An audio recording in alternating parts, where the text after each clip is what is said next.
and welcome to the Skating Lesson Podcast, where we interview influential people from the world of figure skating so they can share with us the lessons they learned along the way. I'm Jennifer Kirk, a former U.S. ladies competitor and a three-time world team member. I'm David Lees. I was not a world team member. ABC Sports never did a fluff piece on me and my sister looking like twins. But I am a figure skating blogger and current adult skater. If at any point during this podcast you have questions or comments, really anything you want to talk to us about, send us an email at theskatinglesson@gmail.com. You can also find us on Twitter at twitter.com/skatinglesson. Today we are thrilled to welcome Tai Babilonia to the podcast. Tai Babilonia is the 1979 world champion with her partner Randy Gardner. Together they are two-time Olympians, three-time world medalists, and five-time United States national champions. Tai is also the subject of a TV movie about her life.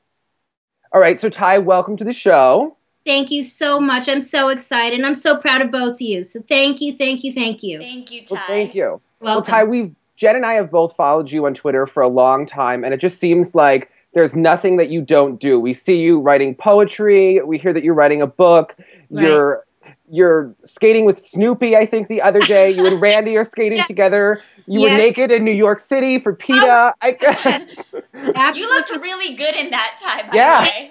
Thank you. I mean, we'll talk about that. That's a whole nother thing, but be sure to bring that up later on. Okay. Well, what are you doing now? What is your life like, you know? What is my life like? Mainly, it's my son. He'll actually be 18 on the 25th of this month.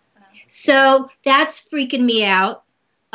Just because it's happening so quickly and there's no more baby Scout. It's Scout the young man, and that's a major adjustment for me. I'm trying to go with it and just be a supportive grown-up mom about it, but you know, he's slowly moving away, and it's really, you know, it's difficult for me. So that's number one. I mean, it's great, but it's difficult. Writing, as you said, working on tweaking the proposal, which will hopefully go out to different publishers and then hopefully get a book deal. So it's a lot of writing, a lot of looking at old journals, which is kind of scary. A lot of old pictures, writing a lot. I love writing poetry. So it's a lot of writing. And I just, you know, even if I write just 2 lines, either at night or during the day, as long as I write something, I'm happy. And like you said, skating with Snoopy was a bucket list dream of mine, and it happened with the help of a whole group of very influential people, but that we got it together, and what was great was we did it here at home in LA. So that was so special, and just one of those moments in my skating career. I mean, it's up there with making the Olympic team and performing with Richard Dwyer, another bucket list moment. So it's all of this stuff that I have fought for and been persistent, but these are the things I wanted to do, and they're happening. You just got to go after it. How often do you skate? Well, if something like skating with Snoopy or Richard Dwyer comes up, or even skating with Randy, we'll go in, you know, maybe 3 or 4 times a week. We're good for about 20 to 25 minutes. And then we're kind of done. So it's, you know, it's not a lot. We don't do a lot of the big tricks that we used to do, but it's really just maintaining what we have, keeping our balance, and a lot of posing. Well, it sounds like you're definitely keeping yourself busy, Tai, which is wonderful. And I'm wondering, how much time do you have to follow current U.S. skating? We have nationals coming up in just a couple weeks in Omaha, and I was wondering about your thoughts on the current U.S. pair teams. The top 3 from last year, they won't be in Omaha. A couple of them broke up. Another team is injured. So what are your impressions about the current U.S. teams? Well, it's so funny you say that. Jenny, the thing is, once I got locked into one of the pair teams, just one, they either ended up quitting or ended up switching partners or ended up something, and then they were gone. So once I lock into one, I can't, they're not there the next year, so I lose track. And it's a real turnoff for me. I'm not putting anyone down, but there's something, someone's missing the point here in U.S. pair skating. And, you know, it's almost like musical chairs. I don't like it. I try and voice my opinion to the people who are higher up, and no one seems to be listening. But the key to a great pair team is you got to stay together at least 5 years.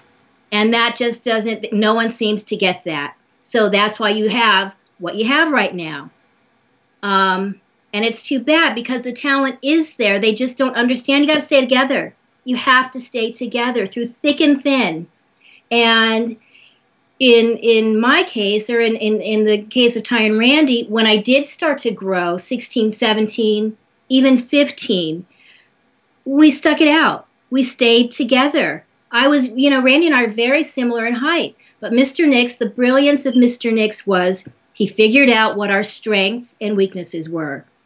And it worked. And we were fine. But you don't go and look for a smaller partner. And, if the girl doesn't get the jumps or the guy doesn't get the jumps, you just kind of, you squeak it out. And at least give it a chance. And that's the beef I have with our pair teams. I'm frustrated. I'm frustrated. Mm-hmm. And I don't know if I'm the only one who's frustrated, but it's kind of sad. Where do you think it comes from? Were the splits this prevalent when you competed? Where do you think it's coming from now? Wait, what do you mean? Where is what coming from? Like the splits stemming from? Have the U.S. pairs always split up like this? Was it musical pairs? No, not back in the 70s and even the early 80s with the Carruthers and Todd and Jenny. Something happened after that, and I don't know if it's because of the technical difficulty that some of the skaters can't get it. The girls grow and they're not able to do the different lifts and different twists.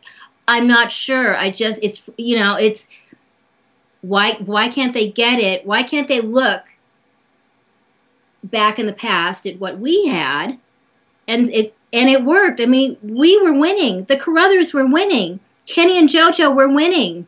The Militanos were winning. These are the past champion figure skaters, and I wish they would reach out. The USFS would reach out to us, past pair skaters, and let us talk to these young ones. They need to hear it from the champions, but no one listens.